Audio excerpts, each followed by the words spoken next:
जातीपातीच्या अभेद्य भिंती भेदत पंढरपूरच्या विठ्ठल मंदिर समितीने ऐतिहासिक निर्णयाची अंमलबजावणी सुरू केलेली आहे। आजपासून ब्राह्मणेतर आणि महिला पुजारी रुक्मिणी मातेची आणि विठ्ठलाची पूजा करणार आहेत। विशेष म्हणजे रुक्मिणी मातेच्या पूजेसाठी 2 महिला कर्मचाऱ्यांची नियुक्ती करण्यात आली आहे। सर्वोच्च न्यायालयाच्या निर्णयानंतर बडवे आणि उत्पातांच्या जोखडातून विठ्ठल रुक्मिणीला सोडवण्यात आलं। मात्र त्यानंतर पूजा कोण करणार हा यक्ष प्रश्न उभा राहिला। अखेर मंदिर समितीने जातपात आणि लिंगभेद बाजूला ठेवत महिला आणि पुरुषांच्या मुलाखती घेतल्या, ज्यामध्ये शास्त्रोक्त पद्धतीने पूजा करण्याच्या ज्ञानाची कसोटी घेण्यात आली।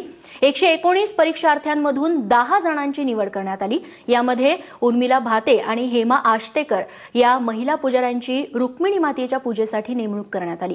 10 जणांमध्ये ब्राह्मण, गुरव, शिंपी, कासार आणि जंगम या जातींच्या पुजाऱ्यांचा समावेश आहे।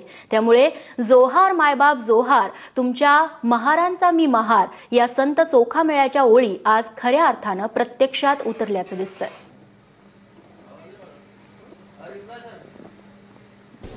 आम्हाला पहिल्यांदा निवड केली तेव्हाच आम्हाला अतिशय आत्मिक आनंद झालेला आहे आणि आम्ही अगदी आत्मविश्वासाने ठरवलं की आपण ही देवीची पूजा करायचीच, कारण देवी ही जगदंबेचं स्त्रीचं रूप आहे आणि त्या स्त्रीच्या रूपाला एका स्त्रीने पूजा करणं आजपर्यंत पहिलाच हा भाग्याचा क्षण आहे महाराष्ट्रात आणि तो आम्हाला मिळाला आणि तो आम्ही व्यवस्थित आम्हाला आत्मविश्वास होता तसे आम्ही पूजा व्यवस्थित पार पाडली। मी आज रुक्मिणी मातेकडे पूजेला होतो, म्हणजे रुक्मिणी मातेकडे ती नियुक्ती झालेली आहे पूजेसाठी।